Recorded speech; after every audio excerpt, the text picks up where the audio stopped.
네, 안녕하세요. 반갑습니다. 우리 마더와이즈 자유 2과 복습 같이 해보도록 하겠습니다. 한 주간 동안 수고 많으셨죠?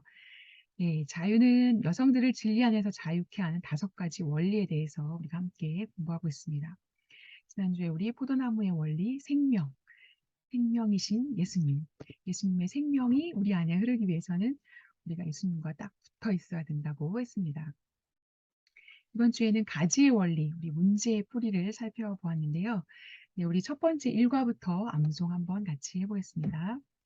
나는 포도나무요, 너희는 가지라. 그가 내 안에, 내가 그 안에 거하면 사람이 열매를 많이 맺나니 나를 떠나서는 너희가 아무것도 할 수 없습니다. 요한복음 15장 5절의 말씀이었죠. 네, 이번 주 두 번째 주에는 암송 한번 같이 해볼까요?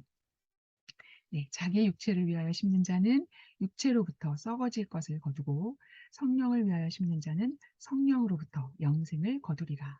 갈라디아서 6장 8절의 말씀입니다.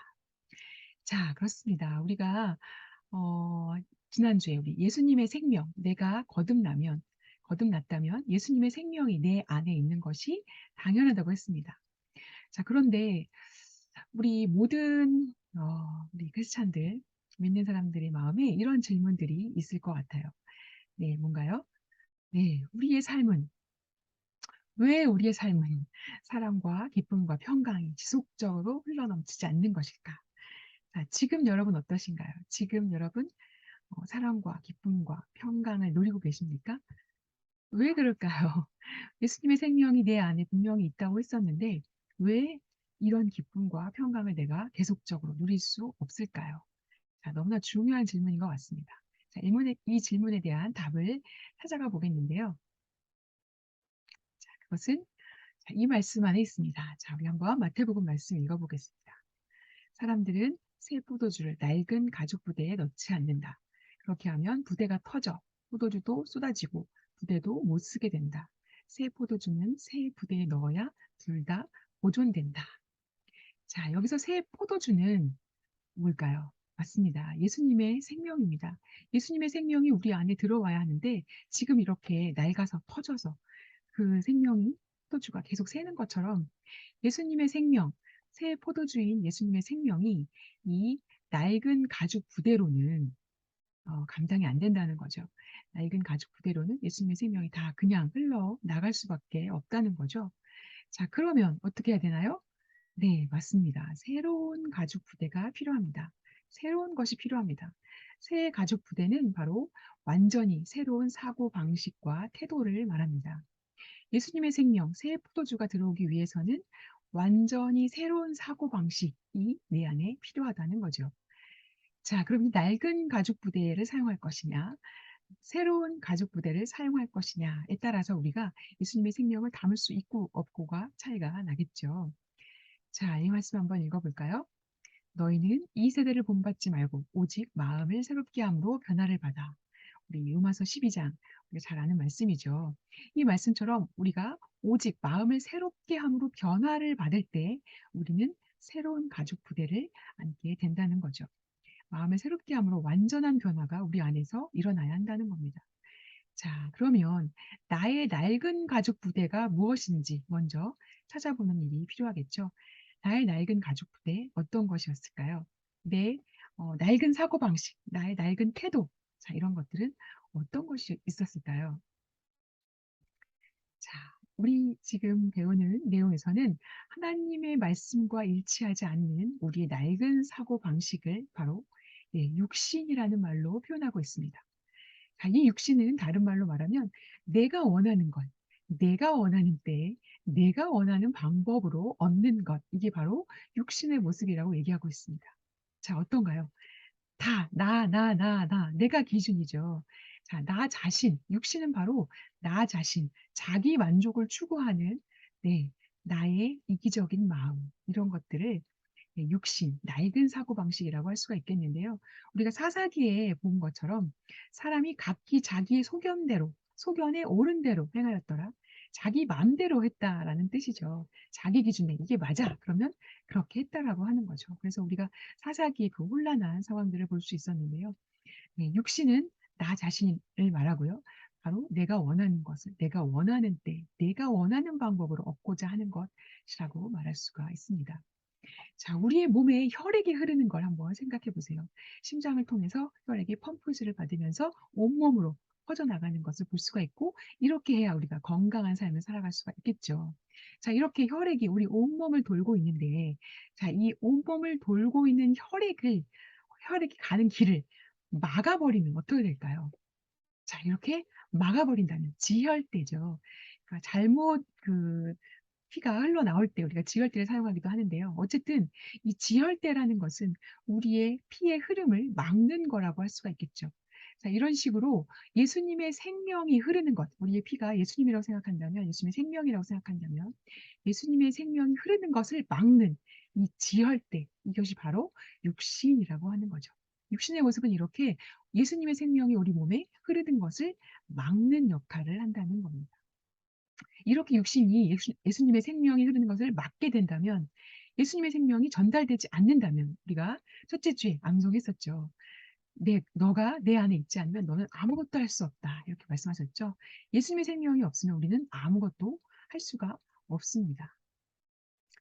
자, 말씀 한번 읽어볼까요? 살리는 것은 영이니 육은 무익하다라고 말씀하십니다. 내가 너에게 이른 말은 영이요 생명이니라.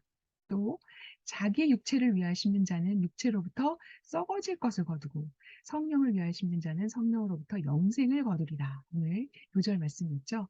네, 그렇습니다. 육체는 썩어질 것을, 그리고 성령은 영생을 거둔다고 말씀하십니다. 자, 우리가 육신의 모습을 살펴보면서 어머니로서의 나의 태도를 점검해 볼 필요가 있겠습니다. 나의 육신의 모습이 어디서 나타나는가 할 때, 우리가 어머니로서의 나를 볼 때 자녀 훈육에 있어서 내가 원하는 대로 하지 않았나라는 거죠. 나의 기준으로 한 것이 아닌가. 학업을 관여하는 것도, 그리고 일과 여가 활동을 하는 것도, 그리고 외모에 있어서도 내가 다른 사람의 시선 때문에 다른 사람에게 잘 보이기 위해서 한 것은 아닌가. 대중매체 가운데에서 나에게 필요 없는 것을 일부러 찾아가며 접한 것은 아닌가. 과연 이것이 성령이 기뻐하시는 매체인가? 라는 것들을 한번 생각해 보셨나요? 특별히 친정과의 관계, 그리고 시댁과의 관계, 그리고 손자들이 있으시다면 그 아이들과의 관계에 있어서 인정받기 위해서 손자들에게 어떤 행동을 취한다거나 자녀들이 인정받기 위해서 뭔가를 한다는 것, 그것이 과연 옳은 일일까 하는 것들을 점검해 볼 필요가 있다는 거죠. 이 모든 일에 있어서 나의 만족을 위한 것인가? 나를 위해서 통제권을 행사하는 것은 아닌가? 내가 독선의 모습은 아니었던가? 우리가 한번 점검해 볼 필요가 있을 것 같습니다. 자, 육신이라는 것은 상대를 거절하고 그리고 마음대로 지배하려고 하는 모습으로 나타납니다. 거절하거나, 거절의 이유도 다양하게 있겠죠. 뒤에 나오겠지만, 이렇게 나의 마음의 기쁨은, 나의 주님께서 주신 예수님의 생명으로 인한 기쁨은 상대를 거절할 때, 거절하거나, 그리고 또 내 마음대로 지배하거나 통제하려고 할 때, 그럴 때 내 마음은 어떨까요? 나의 기쁨이 그대로 있을 수 있을까요? 그 사람은 원치 않는데 내가 원하기 때문에 그것을 억지로 하려고 하는 것, 이런 것들이 거절이나 통지로 나타날 텐데요. 이런 행동을 할 때, 나의 기쁨은 이렇게 사라지고 말 것입니다.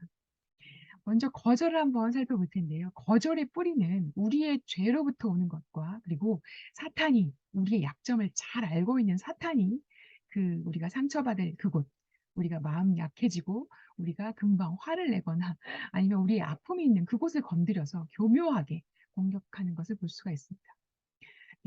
창세기에 보면 하와가 사탄에게 거짓말에 속아서 죽지 않을 거야. 넌 죽지 않을 거야. 오히려 눈이 맑아져서 하나님과 같이 될 거야. 이런 얘기를 하죠. 그 얘기를 듣고 하와가 하나님의 말씀을 거절하는 일을 벌이게 되죠. 그리고 또 누가복음에 나온 둘째 아들, 탕자라고 우리가 보통 알고 있죠. 탕자의 모습, 아버지를 거절하고 떠나가는 아들의 모습. 그리고 아버지가 둘째 아들을 기쁨으로 맞을 때 그것을 같이 기뻐하지 못했던 첫째 아들의 아버지에 대한 거절. 이런 부분들을 우리가 성경에서도 볼 수 있습니다. 우리가 상처받아야 될 것들을 잘 알고 있는 사탄의 공격을 우리가 막아내기가 쉽지 않습니다. 그리고 또 우리는 사람들을 기쁘게 하는 것에 초점을 맞추다 보면 어떻게든 거절당하는 상황을 또 피하고 싶어 합니다. 그래서 그 자리를 피한다거나 사람과의 관계를 피한다거나, 그리고 또 다른 사람들에게 마음에 들기 위해서, 다른 사람의 인정을 받기 위해서, 마음에 들기 위해서, 또는 비웃음의 대상이 되지 않기 위해서 내가 그 사람들을 기준에 놓고 또 그것을 눈치를 보면서 행동하게 되는 그런 모습들이 있죠. 그것은 나를 정말 피곤하게 하는 일이고 또 하나님이 기뻐하시는 일도 아닙니다. 자, 그리스도께서 우리에게 무엇을 주시려고 하셨나요? 그리스도께서 우리를 자유롭게 하시려고 자유를 주셨으니, 그러므로 굳건하게 서서 다시는 종의 멍에를 매지 말라고 하셨습니다. 거절은 또 다른 거절을 낳습니다. 내가 아이를 거부하거나 남편을 거부하거나 흥 하고 돌아설 때 그 사람은 어떻게 대할까요? 나에게 똑같이 그런 거절의 모습을 보일 수 있습니다. 자, 그렇게 거절은 다른 거절을 낳고 또 다른 거절. 그래서 거절은 계속 악순환되게 되어 있습니다. 거절을 받은 사람이 똑같이 거절의 모습을 보이는 거죠. 이렇게 거절의 악순환이 이루어질 때 우리는, 네, 누군가가 필요합니다. 이 거절의 악순환의 고리를 끊어낼 누군가가 필요합니다. 성령, 말씀의 검으로 이 거절의 악순환 고리를 끊어내야 합니다. 자, 이렇게 거절의 악순환을 끝낼 수 있는 사람은 바로 거절을 당했지만 똑같이 거절하지 않는 사람이겠죠. 그래서 거절을 당했지만 그것을 포용할 수 있는 어떤 사람이요? 네, 올바른 마음 가진 사람. 아까 처음에 말했던 것처럼 온전히 변화된 마음으로 완전히 새롭게 된 누군가가 필요합니다. 그 누군가가 바로 여러분이기를 바랍니다. 자, 우리 통제의 모습을 한번 생각해 볼 텐데요. 통제하는 것, 내 뜻대로 하기 위해서 상대를 지배하려고 하는 거죠. 우리 창세기에서 사례의 모습을 볼 수 있습니다. 하나님은 분명히 너의 몸을 통해서 아들을 주신다고 하셨지만 사례는 그것을 믿지 못하고 여종 하갈을 아브라함에게 보내죠. 그래서 그가 아들을 얻었습니다. 얻었지만 그 아들은 어떻게 되었나요? 네. 지금도 계속 중동의 문제를 낳고 있는 엄청난 역사의 비극이 이루어졌을 때 생겨나게 되었습니다. 사례의 모습이었고, 마리아와 마르다의 이야기를 우리가 잘 알고 있죠. 네, 마리아가 예수님의 무릎 앞에서 말씀을 듣고 즐거워하는 걸 보는 마르다는 그 마음이 기쁘지 않았죠. 불편했죠. 네, 예수님께 부탁해서 명령해서 내 옆에 와서 좀 일을 돕게 해달라. 이렇게 얘기를 하고 있죠. 네, 자기의 뜻대로 마르다가 열심히 일하니까 굉장히 보기 싫었을 거예요.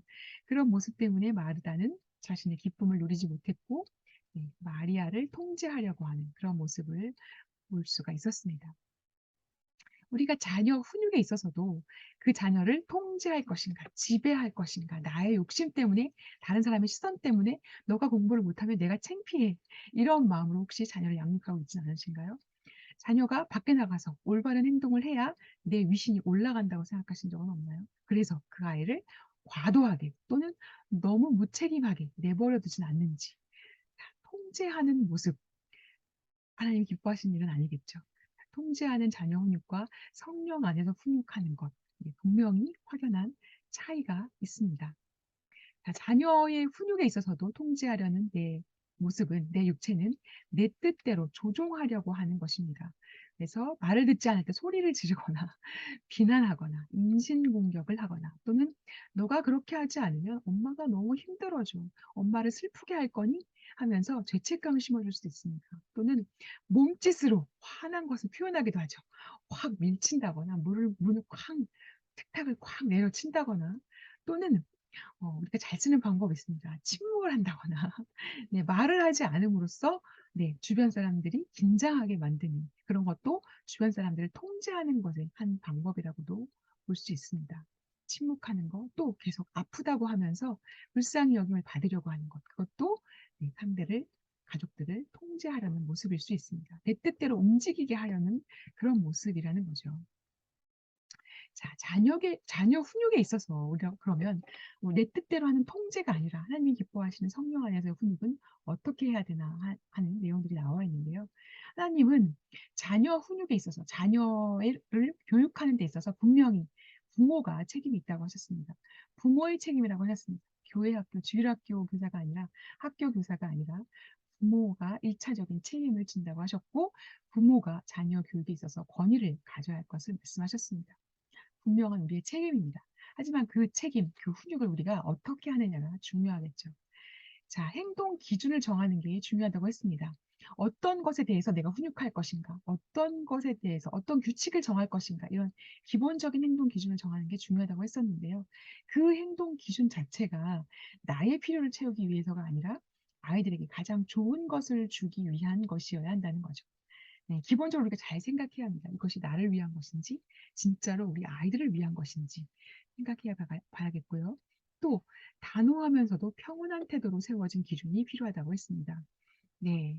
그냥 무조건 오냐오냐 하는 것도 아니겠고요. 소리를 지르면서 규칙을 얘기하는 것도 아니고 분명하게 냉정한 상태에서 아이들을 위한 가장 좋은 방법의 기준을 세워주는 겁니다. 평온하고 단호한 태도로 세워주는 것이 필요하고요. 그것을 지키지 않았을 때 고함을 지르지 않아도 됩니다.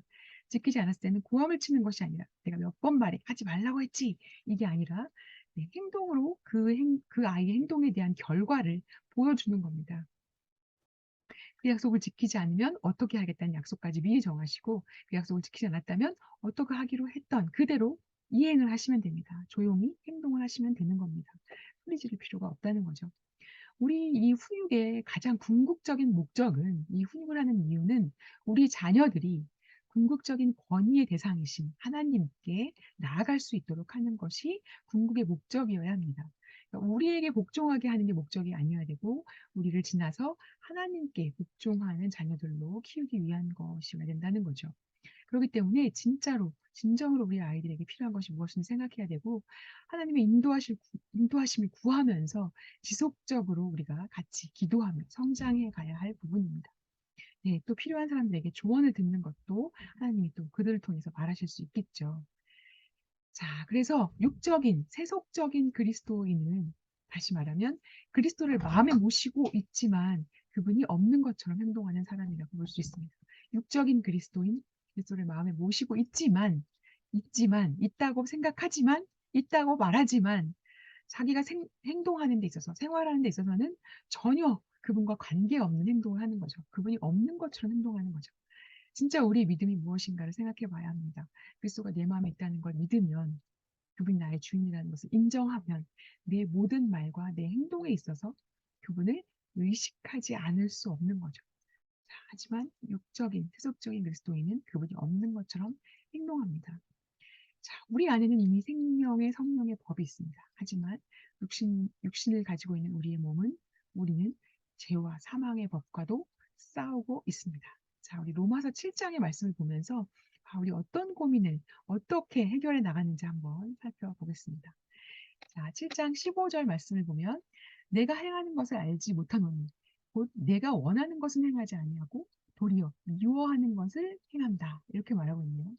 내가 원하는 것은 행하지 않고 내가 하고 싶은 내가 진짜로 원하는 거 난 이걸 이렇게 할 거야. 난 그리스도인으로서 이렇게 할 거야. 라고 원하는 것은 행하지 못하고 도리어 내가 이건 아니야. 라고 생각했던 그 모습을 행한다고 하는 거죠.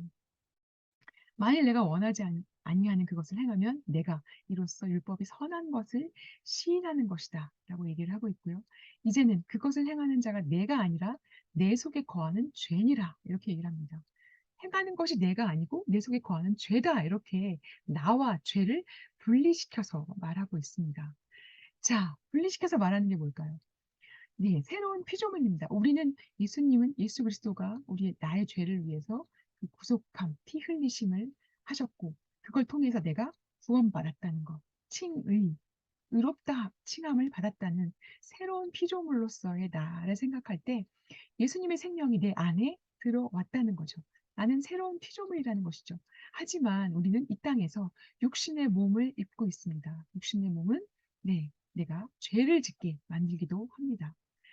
자, 하지만 우리의 기본적인 정체성은 완전히 새로운 피조물이 되어서 새로운 정체성을 가지게 되었습니다. 우리의 본질은 새로운 피조물입니다. 이것은 변하지 않는 진리입니다. 하지만 끊임없이 우리가 육신의 몸을 입고 있으면서 죄를 짓게 되는 경우들이 생기면서 그것이 우리의 행위로 나타날 때 사탄은 우리를 유혹합니다. 봐, 내가 그럴 줄 알았어. 너가 그렇지 뭐. 너는 죄인이야. 뭔 소리야, 너가. 구원받았다고? 웃기지 마. 넌 죄인이야. 라는 속삭임을 끊임없이 우리 귀에 대고 우리 마음에 대고 속삭이는 거죠.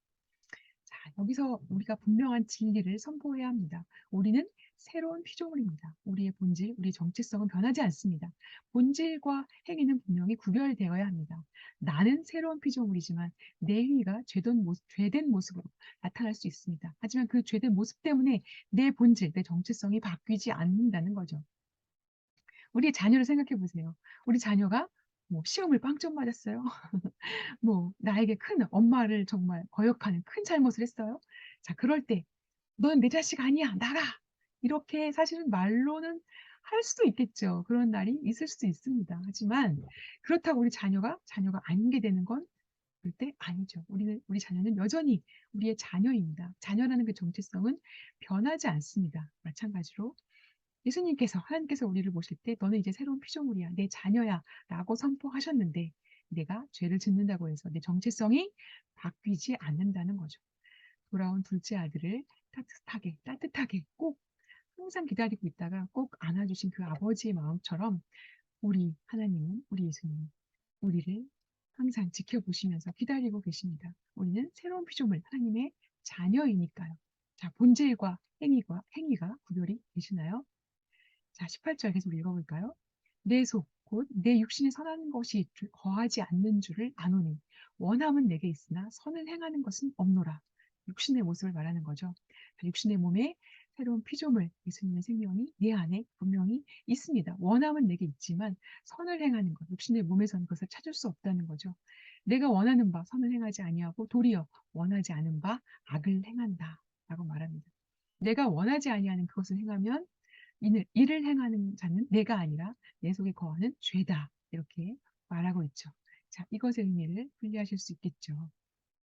그러므로 내가 한 법을 깨달았노니 곧 선을 행하기 원하는 나에게 악이 함께 있는 것이로다.